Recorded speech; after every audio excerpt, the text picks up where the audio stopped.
Hi, everybody. Welcome back to Scale Without Chaos. I have done quite a few really amazing podcast episodes so far with great guests talking about people, processes, and systems, the entire Scale Without Chaos model, and how to build your business more sustainably with intention so you're not burning yourself out. But one big thing that I think is missing that we need to address very early on in this show is all about the silent revenue leaks. So, the process handoffs, those leaks, and what you can do to fix them. Because we have them all through our business. We all know that they happen. And every time a handoff happens, that is an opportunity for something to go really well or really bad. And so let's jump into it and talk about all of the different handoffs and how you can ultimately fix those and get you some solutions. Now, the way that I like to describe this problem is probably one of the most elementary, quite literally and figuratively, examples that I have. So, my son just graduated from fifth grade. That's a thing here in the United States. And every year they do something on the last day of school at the elementary schools here called field day. And field day is basically a day where all the kids just go outside, they play a whole bunch of different games, they have a great time. One of the games that they play is a bucket pass. So the first kid in the line, they're all lined up. Say there's 5 kids in a line sitting on the ground. And the first one has a bucket, and the bucket is full of water. And he takes that bucket, he or she takes that bucket and then tosses it over his head without looking.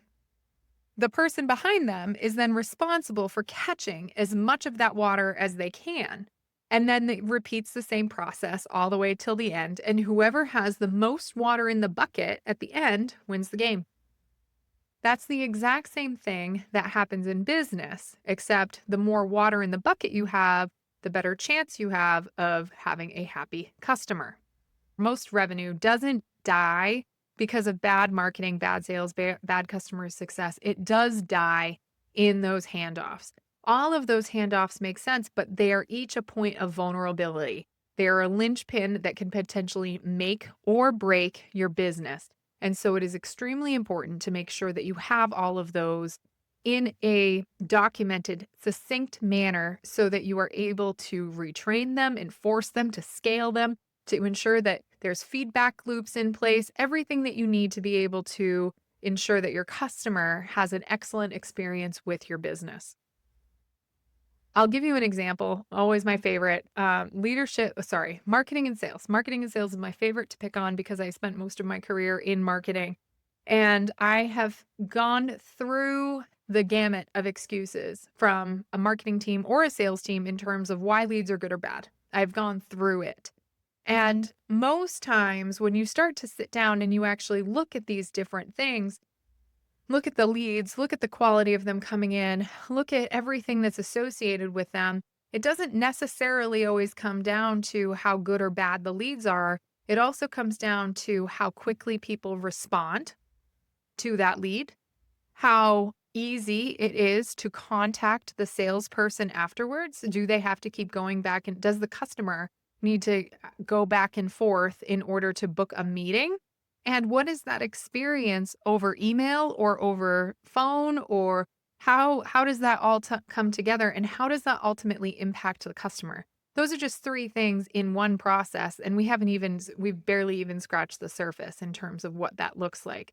So, thinking through it from a customer's perspective, what is the way that they would like to be treated as you go through the handoff process? So, this isn't about better leads. This isn't about more hustle. It is about breakdown in the process that is impeding and draining your growth. It's a leaky bucket. So, let's talk about it. So, marketing and sales, we just went through that one. There's also sales to customer success. I know it feels like I'm picking on sales. I promise you I'm not. Sales teams just get in the middle of a lot of really important conversations. They're the ones who learn the most about the customer as you're going through the sales process and trying to match their needs. So I promise I'm not trying to pick on you, but there are a lot of issues in terms of handoffs between marketing and sales to customer success.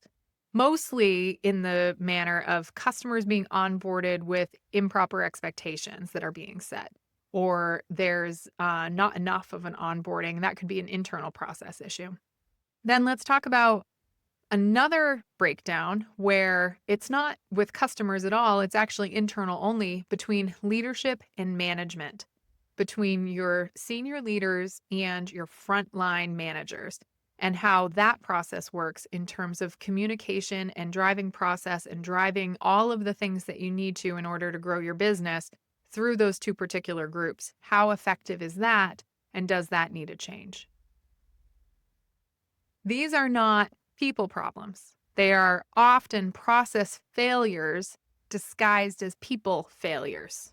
So, something to look at when you're going through and doing this with your business is to say, is this a people problem or is this a process problem? And I will guarantee you that you'll have a mix.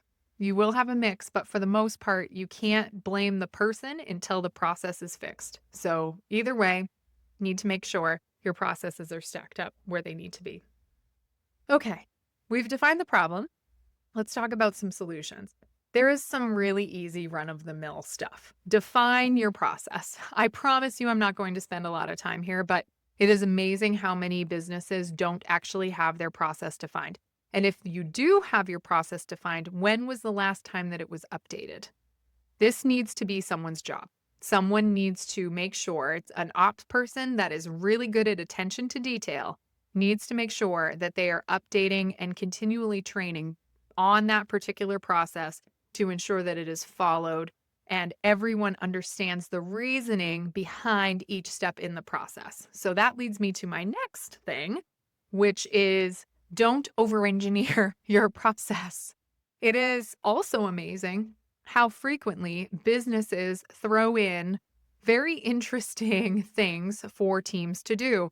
And I will stand up for sales on this one. Sales teams are asked to do a lot of stuff, a lot of things in the CRM, marking different things, making sure there's data for a particular customer so that different campaigns or reports can be run later. Sales is asked to do that a lot. Before you start engineering a part of a process or needing a new data point or something like that, ask yourself how much that's actually going to get used. Because it is amazing how much we've asked for things and then they see the light of day for maybe 3 months and then it doesn't happen again.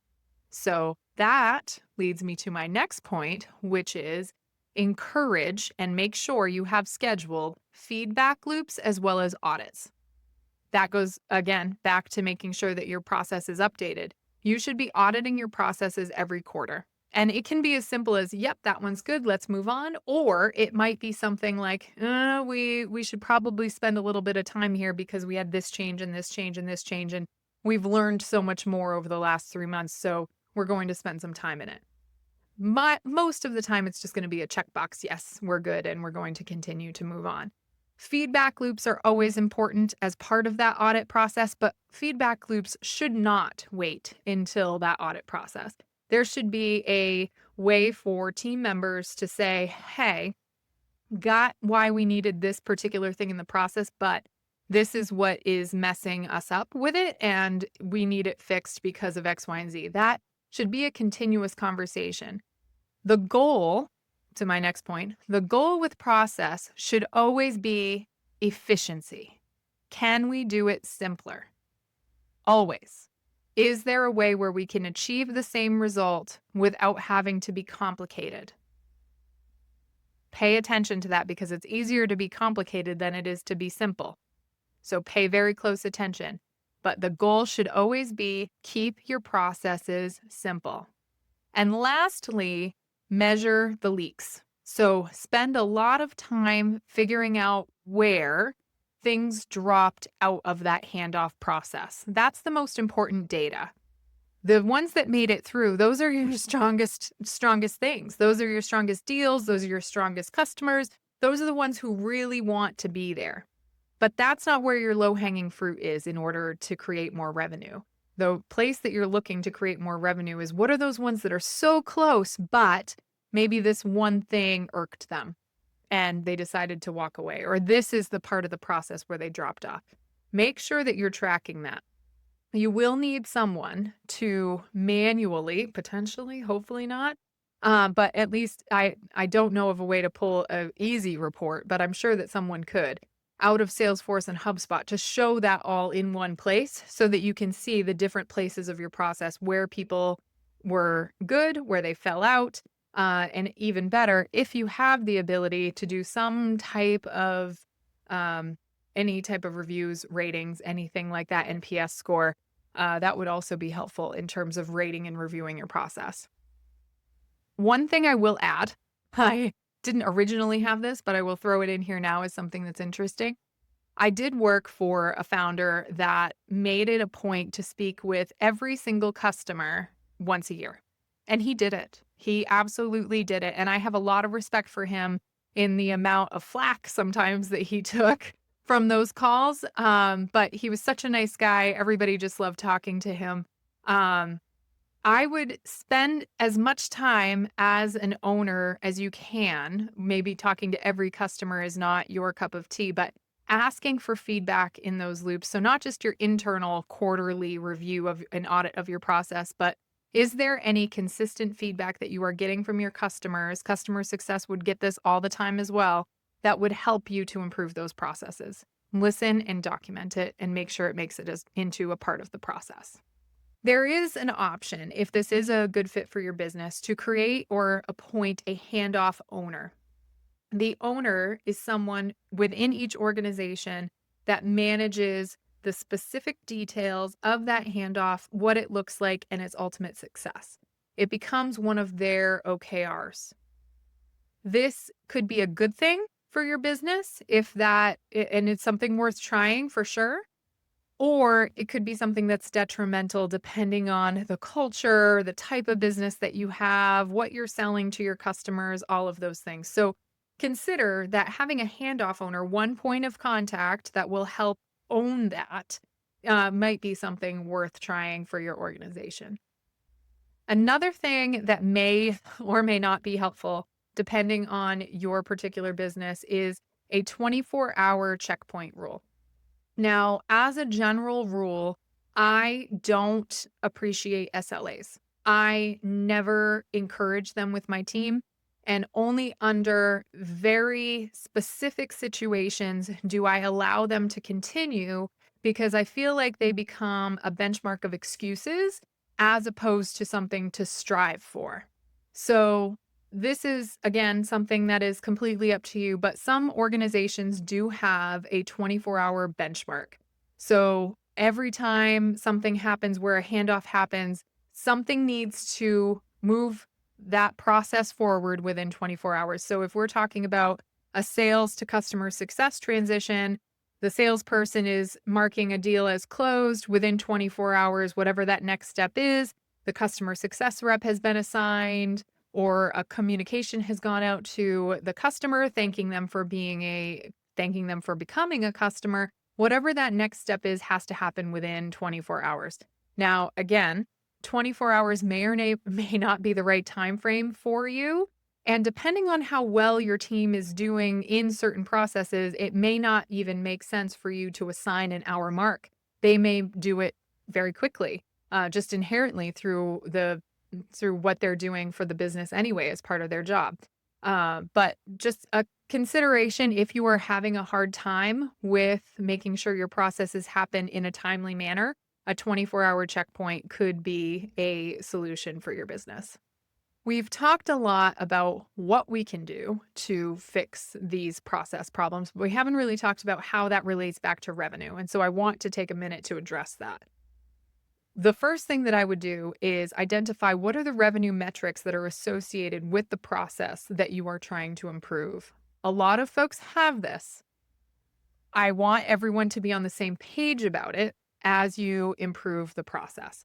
So if marketing is tracking certain revenue metrics, but sales is tracking different ones, come together and determine what are the key drivers of revenue, what are those metrics that we are going to agree we're going to look at for improvement as part of this process journey that we're all going to go on together, just so that there's alignment, because A lot of times people have metrics they're looking at, but they aren't necessarily the same ones, and they may not be the ones that the business ultimately cares about either.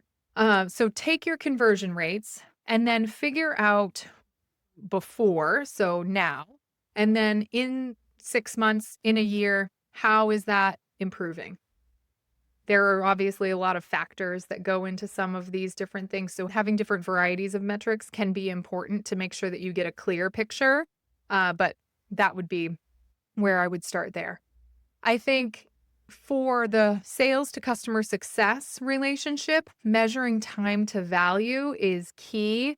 That is also important if you do have a product arm of your company, of course, how quickly can customers actually use it? Time to value is huge. Measuring how much we reduce that, that is an entire internal process driven thing. There is some reliance on product, but if the product doesn't change and you've improved it with process, you know that that is something that was a direct result of what you're doing.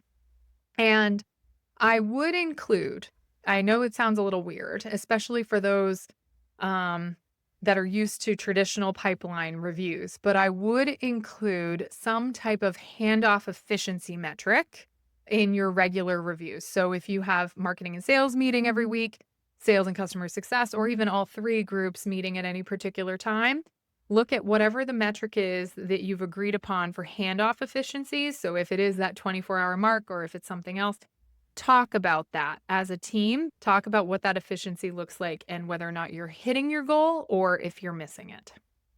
One thing that I might recommend, and I know I've talked a lot about this topic already, is to try doing something that I like to call the silent leak test. So when you have your handoffs, obviously there's a lot of leakage that happens between those handoffs, going back to that analogy with the bucket. How much is silent? How much do you really not know about? So, as a leader, I would take the time to review some of the process handoffs, whether it be after the fact, so through the data that you have that's available, or in real time to pick a particular client and say that you are following the handoff process all the way through your system. I think it's good for your team to know that you're watching and that you're paying attention to details and that the things that you're asking them to do are not just for the sake of doing them. They actually do matter and they have real revenue value, but also that you care about it too. And I know that I am typically one who's talking about scaling and not being a bottleneck for your business.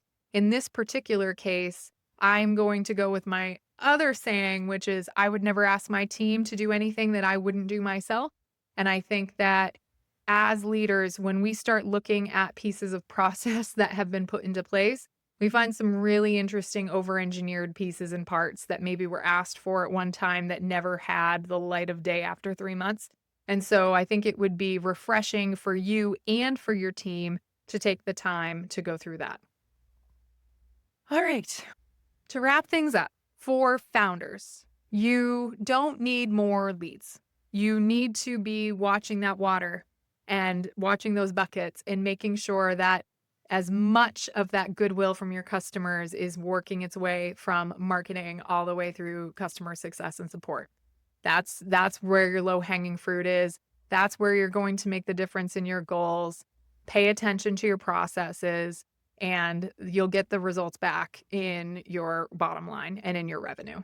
And for the team, anyone who's listening that's part of a team that manages these processes, speak up. My other thing is lead from where you stand. Make sure that you are leading in making these processes as simple and as easy and as clean and clear as you possibly can for everyone, for the customer, for yourselves internally, for leadership and reporting. Make the suggestion. Sometimes it's things that go unseen that are the biggest bottlenecks in the entire thing. So if you notice something, it is important that you bring it up and that you talk to your team about it and come up with a better solution.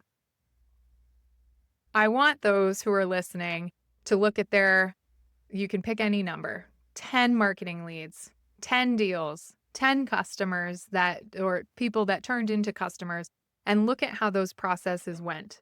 If everything is documented in your CRM, it's really easy to do that. If not, take a look and see how did it go. If you have a company, that hasn't failed in any of those process handoffs, give me a shout. I would love to talk to you. Have a great day. Thank you all so much for listening, and I am excited to chat with you next time on Scale Without Chaos. Thanks. Thank you for listening to Scale Without Chaos. If you got value from today's episode, do me a favor. Hit that follow button, share the episode with someone scaling a business, or leave a review. It helps more than you know.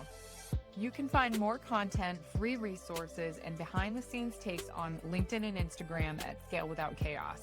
And if you want weekly insights straight to your inbox, head over to balsamandcedar.com and sign up for the newsletter. Keep building. We'll see you next week.